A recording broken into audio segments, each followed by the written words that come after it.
character. Hey mate, how you doing? Good, yourself? Yeah, not bad. Haven't seen you since the summit over in Seattle. Yeah, it's been a while. It's been a while. Did you learn anything over while you were there? A lot of things that unfortunately I can't share. Hashtag NDA. All right, well, you want to go grab a beer then? Let's grab a beer indeed. All right, sounds good.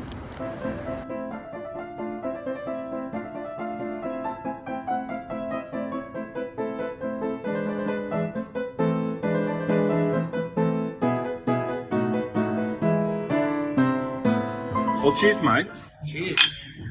So let's run through a few questions. Sure. So, how many years have you been an MVP for now? 8 years. Oh hell! So, what's the best thing about being a Microsoft MVP? To be honest, I think it's the community. It's being part of a bunch of people who share knowledge, give a lot of knowledge away, and the other thing would be close connection with Microsoft product groups. That's just invaluable. Now, it's not getting like cool swag from Hyperfish. I think I'd get that even if I wasn't an MVP. Yeah, probably. Yeah. Now, you previously lived in Seattle. What was the highlight of your time living over there? Look, we lived just outside of the CBD, so we got to see the entire town walking past every fortnight for a Seahawks game. Yep. So, yeah, look, I absolutely love the city, so I've now become a Seahawks fan. Of course, like all of us, right? Yeah. And what's the possibility you'd ever move back to the States? If it was the right role, I'd absolutely snap it up and drag the family back again and be there. Now, have you got any conferences or speaking gigs coming up soon? I did have one in DC, but unfortunately I've had to pull out because the joys of being a consultant is you can work from wherever you want, but with my wife's travel it didn't line up. So, to be honest, I think just Digital Workplace Conference Australia will be the next one in August. Do you have a favourite Microsoft conference you try to attend and speak at? It used to be Inspire, or WPC as it used to be called when I was a partner, but now it's Ignite. I absolutely love Ignite. Right. And what was your first Microsoft technology conference? Oh. I think actually it was probably WPC in like 2005. What was your edit? What first got you started in consulting around Microsoft technologies? I've lived Microsoft since I started out working in IT. I think what got me going in consulting is I just wanted to be broader and varied beyond just a specific technology. Yeah. So yeah, being able to broaden the entire horizon of all of Microsoft 365 and Azure and all that, it's fantastic. I love it. Now, you've even published and authored a book about Office 365. Tell me about that and where can people actually buy it? You can buy it on Amazon, traditional bookstores. I wouldn't actually recommend you buy it at all. It's very out of date. It was out of date. The first edition was out of date the month it was published, right. And the second edition was out of date before we finished publishing it. Right. So, any chance of an update to that? No, I think it's not practical to update a print version of Office 365. Any other books that you would recommend around Office 365, or just none at all? Would you recommend like any podcasts or anything along those like that? Look, shameless plug. I'd say follow Regarding 365 and all the people around that. Look, I don't think it's possible to really, follow any books these days. It's really just find the right source of people to follow online, and you'll find a constant stream of info. Right. You've already founded and sold a couple of businesses in your career. Have you always had that entrepreneurial bug? I think so. It developed a little bit late, and it's always with me, but it's about managing and keeping it in check and doing it at the right time. Yeah. And what do you love about being your own boss? Other than having 430 beers. Yeah, 430 beers, the expense claim process, no arguments there. I think realistically what I enjoy about it is being able to work on the stuff that interests me the most, and to be able to tell customers how it is, because I don't have to worry about, selling other services or blowback or anything. It's being able to be truthful. Yeah. Now, you currently head up Strant Consulting. What does your company specialise in now? The company is effectively myself and my wife, and we balance between the tech and the change management when it comes to Microsoft 365. We focus on skilling customers up to make sure that they can do as much as they can themselves.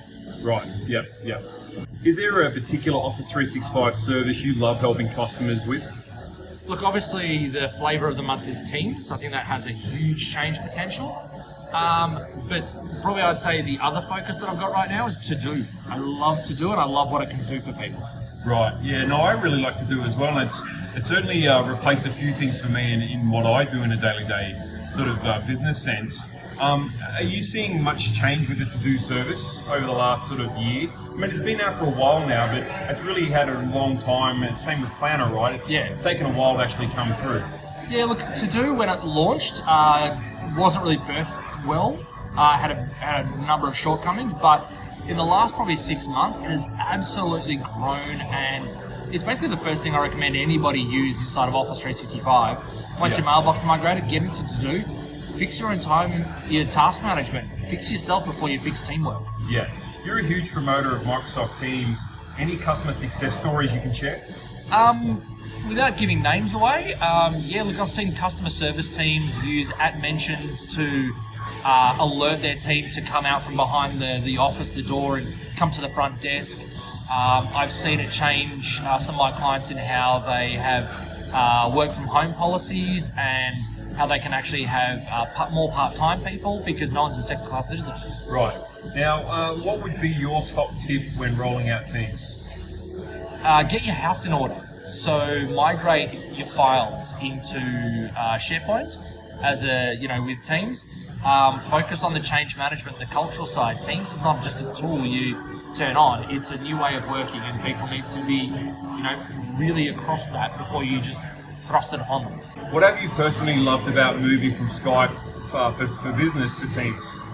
Look, I think it's more than just communications. That's what I love about it. It's context-based conversations and discussions and work, instead of just, hey, here's an attachment, let's have a video call about it. It's more, here's the file, let's talk about it while we edit it together, while you're working on a whiteboard and I'm inside the document co-authoring it. Right, yeah. So you won't be sad when Skype for Business is retired? No, look, I think it's been a great service. I'm not going to flog that horse and kick it while it's down. But no, I think the sooner we've got one less tool for people to be confused about, the better. Yeah. Anything new you expect we'll see in Teams soon? Yes, #NDA. But look, I think the great thing about Teams is there's a ton of people working on it on a whole bunch of different features. So people of all shapes and sizes and organisations are going to be delighted in some way. It's constantly evolving, and I love it. Great, that's great. Now, what do you think about policies around Office 365 groups? Do you think that's essential? Absolutely. Too many people think just turn it all on and people will figure it out how to use it. And that's agility, that's, let people innovate and be empowered. Yeah. Sure, but you've got to have some controls behind the scenes. So you need policy, you need governance, you need compliance, you need it all. Right, so, what's your top recommendation to approaching Office 365 groups? Figure out how you're going to manage them and who can and can't deploy them, whether that's self-service, whether that's champions, whether that's management, whether it's IT. Figure out a controlled way to have chaos. Right. You are the co-founder and contributor at Regarding 365. What is Regarding 365? Regarding 365 is a community not just of MVPs, but of like-minded individuals who want to share experience, knowledge, and tips when it comes to do with everything Microsoft 365. And how did you come up with that name?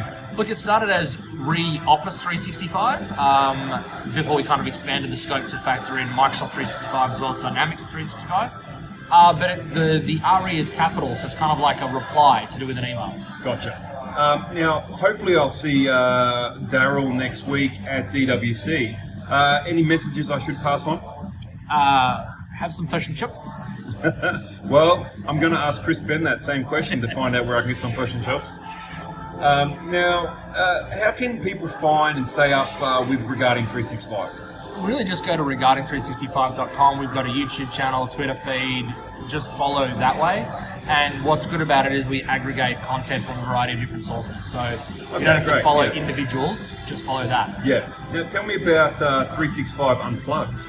That is a way for myself and my good friend Alistair Pugin from South Africa to speak our minds while being respectful. So the point of the show is we'll give you the download without trying to sell you anything.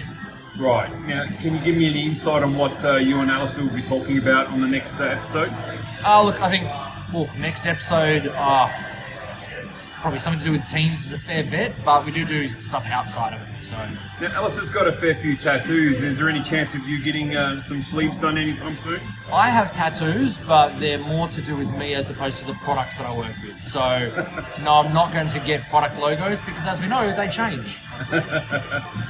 You've been talking about Sway a bunch on your latest episodes. What does everyone need to know about Sway? That it's not that scary, and you don't need to be a great graphic designer. Just use it.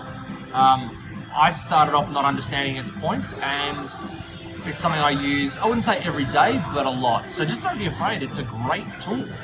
In a PowerPoint versus Sway show-off, who would be the winner? Oh, PowerPoint without a doubt. Right. But I like to advocate better together, because one of the things I've done is, actually I do quite a lot, is I'll create a PowerPoint and then I'll publish it into Sway. So I get the best of the design ideas in PowerPoint and the online storytelling in Sway. What inspired you to start a business helping companies move to the cloud? Look, I think IT still approaches Office 365 the same way they've approached Exchange Server and SharePoint Server and every other product.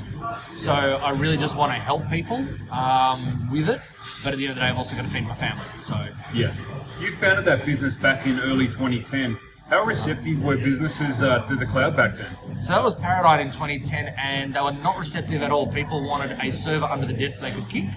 They didn't trust the cloud. They didn't want their data in APAC back then.